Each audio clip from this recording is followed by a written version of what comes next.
ಸಂಸತ್ನಲ್ಲಿ ನಡೆದ ಆತಂಕದ ಘಟನೆಯ ಕುರಿತು ಚರ್ಚೆಯಲ್ಲಿ ತೊಡಗಿದ್ದ 142 ಸಂಸದರನ್ನ ಅಮಾನತು ಮಾಡಿದ ಕ್ರಮವನ್ನು ಖಂಡಿಸಿ ಕೊಡಗು ಜಿಲ್ಲಾ ಕಾಂಗ್ರೆಸ್ ಸಮಿತಿ ಮಡಿಕೇರಿಯಲ್ಲಿ ಪ್ರತಿಭಟನೆ ನಡೆಸಿತು. ನಗರದ ಇಂದಿರಾ ಗಾಂಧಿ ವೃತ್ತದಲ್ಲಿ ಜಮಾಯಿಸಿದ ಕಾಂಗ್ರೆಸ್ ಪ್ರಮುಖರು ಹಾಗೂ ಕಾರ್ಯಕರ್ತರು ಕೇಂದ್ರ ಸರ್ಕಾರದ ವಿರುದ್ಧ ಘೋಷಣೆಗಳನ್ನು ಕೂಗಿ ಅಸಮಾಧಾನ ವ್ಯಕ್ತಪಡಿಸಿದರು. ಕಾಂಗ್ರೆಸ್ ಜಿಲ್ಲಾಧ್ಯಕ್ಷ ಧರ್ಮಜ ಉತ್ತಪ್ಪ ಮಾತನಾಡಿ, ಕೇಂದ್ರದ ಬಿಜೆಪಿ ನೇತೃತ್ವದ ಸರ್ಕಾರ ಸರ್ವಾಧಿಕಾರಿ ಧೋರಣೆಯನ್ನ ಅನುಸರಿಸ್ತಾ ಇದೆ, ಪ್ರಜಾಪ್ರಭುತ್ವ ವ್ಯವಸ್ಥೆಗೆ ವಿರುದ್ಧವಾಗಿ ನಡೆದುಕೊಳ್ತಾ ಇದೆ ಎಂದು ಆರೋಪಿಸಿದರು.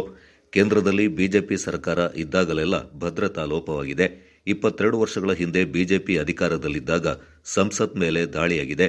ಇಂದು ಸಂಸದ ಪ್ರತಾಪ್ ಸಿಂಹ ಅವರಿಂದ ಪಾಸ್ ಪಡೆದ ವ್ಯಕ್ತಿಗಳು ಸಂಸತ್ನಲ್ಲಿ ಆತಂಕವನ್ನು ಸೃಷ್ಟಿ ಮಾಡಿದ್ದು, ಈ ಘಟನೆ ದೇಶದ ಗೌರವಕ್ಕೆ ಧಕ್ಕೆ ತಂದಿದೆ.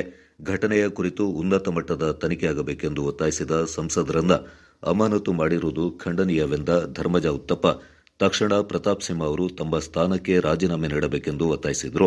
ಕೆಪಿಸಿಸಿ ಮಾಧ್ಯಮ ವಕ್ತಾರ ಟಿಪಿ ರಮೇಶ್, ವಿಧಾನ ಪರಿಷತ್ನ ಮಾಜಿ ಸದಸ್ಯೆ ವೀಣಾ ಅಚ್ಚಯ್ಯ, ನೈಋತ್ಯ ಶಿಕ್ಷಕರ ಕ್ಷೇತ್ರದ ಅಭ್ಯರ್ಥಿ ಕೆಕೆ ಮಂಜುನಾಥ್ ಕುಮಾರ್, ನಗರ ಕಾಂಗ್ರೆಸ್ ಅಧ್ಯಕ್ಷ ಬಿವೈ ರಾಜೇಶ್, ಜಿಲ್ಲಾ ಕಾಂಗ್ರೆಸ್ ಪ್ರಧಾನ ಕಾರ್ಯದರ್ಶಿ ಮುನೀರ್ ಅಹಮದ್, ರಾಜೀವ್ ಗಾಂಧಿ ಪಂಚಾಯತ್ ರಾಜ್ ಸಂಘಟನೆಯ ಜಿಲ್ಲಾಧ್ಯಕ್ಷ ತೆನ್ನಿರಾ ಮೈನಾ, ಸಾಮಾಜಿಕ ಜಾಲತಾಣದ ಅಧ್ಯಕ್ಷ ಸೂರಜ್ ಹೊಸೂರ್, ಮಹಿಳಾ ಕಾಂಗ್ರೆಸ್ ಜಿಲ್ಲಾಧ್ಯಕ್ಷೆ ಸುರಯ್ಯ ಅಬ್ರಾರ್ ಮತ್ತಿತರ ಪ್ರಮುಖರು ಈ ಸಂದರ್ಭ ಪಾಲ್ಗೊಂಡಿದ್ದರು.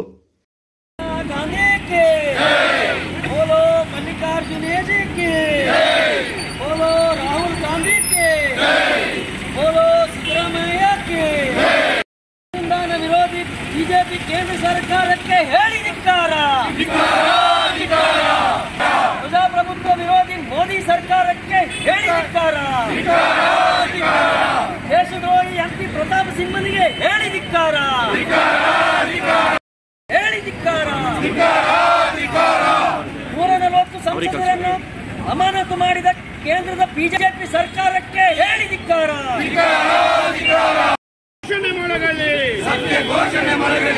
ಬಿಜೆಪಿ ತೊಲಗಿಸಿ, ಸಂವಿಧಾನ ಉಳಿಸಿ, ಸತ್ಯ ಘೋಷಣೆ ಮೊಳಗಲಿ,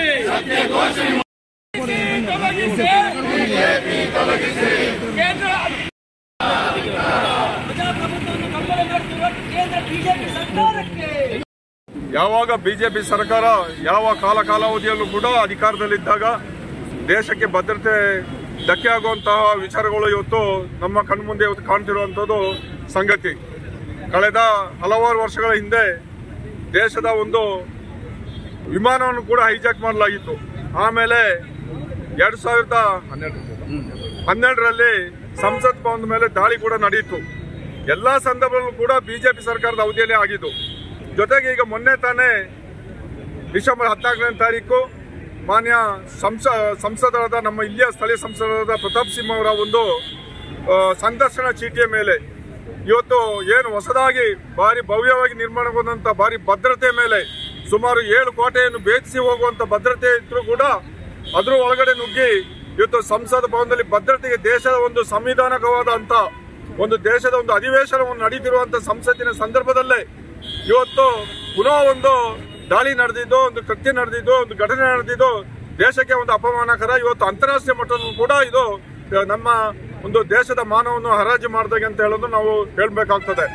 ಇಂಥ ಒಂದು ಸಂದರ್ಭದಲ್ಲಿ ಈ ದೇಶದ ಒಂದು ಭದ್ರತೆಗೆ ಧಕ್ಕೆ ಆಗಿದೆ ಅಂತ ಹೇಳೋ ರೀತಿಯಲ್ಲಿ ಇವತ್ತು ಸಂಸತ್ತಿನಲ್ಲಿ ಚರ್ಚೆ ನಡೆಯುವಾಗ ಅದ್ರ ಬಗ್ಗೆ ಚರ್ಚೆ ನಡೀಬೇಕು. ಅದಕ್ಕೆ ಕಾರಣಕರ್ತರು ಏನೇ ಇರಲಿ, ಪ್ರತಾಪ್ ಸಿಂಹ ಅವರು ಬೇಕಂತಲೇ ಕೊಟ್ಟರು, ಇಲ್ಲೂ ಅದು ಬೇರೆ ವಿಚಾರ. ಅದು ಆಮೇಲೆ ಅವನ್ನ ನಾವು ರಾಜಕೀಯ ಮಾಡೋದಿಲ್ಲ. ಆದ್ರೆ ಏನು ತಪ್ಪಾಗಿದೆ ಅಲ್ಲಿ ನುಸುಳಿಕೆ ಕಾರಣಕರ್ತರ ಯಾರು, ಅದ್ರ ಬಗ್ಗೆ ನಿಷ್ಪಕ್ಷವಾದಂತ ತನಿಖೆ ಆಗ್ಬೇಕಂತ ಹೇಳಿದ್ರೆ ಪ್ರತಾಪ್ ಸಿಂಹ ಅವರಂತವರು ರಾಜೀನಾಮೆ ಕೊಡ್ಲೇಬೇಕು. ಯಾಕೆಂದ್ರೆ ಅವರ ಒಂದು ಚೀಟಿ ಮೇಲೆ, ಅವರ ಒಂದು ಸಂದರ್ಶನ ಚೀಟಿಯ ಮೇಲೆ ಇವತ್ತು ಆ ದಾಳಿಕೋರರು 4 ಜನ ಸಂಸತ್ನೊಳಗೆ ಪ್ರವೇಶಿಸಿದ್ದು. ಇದ್ರ ಬಗ್ಗೆ ಚರ್ಚೆ ನಡೆದು ಅವರನ್ನು ಅಮಾನತು ಮಾಡಬೇಕು. ಮತ್ತೆ ಇದ್ರ ಬಗ್ಗೆ ಸೂಕ್ತವಾದ ತನಿಖೆ ಮಾಡಿ ಇದರ ನೈಜಾಂಶ ಏನಂತ ಹೊರತರಬೇಕು. ಇವತ್ತು ಇಂತಹ ಘಟನೆಗಳು ಕೆಲವಾರು ಕೂಡ 2019 ಕೂಡ ಚುನಾವಣೆಗೆ 3-4 ತಿಂಗಳಿದೆ ಅಂತ ಹೇಳುವ ಪುಲ್ವಾಮಾ ಘಟನೆ ಕೂಡ ನಡೆಯಿತು.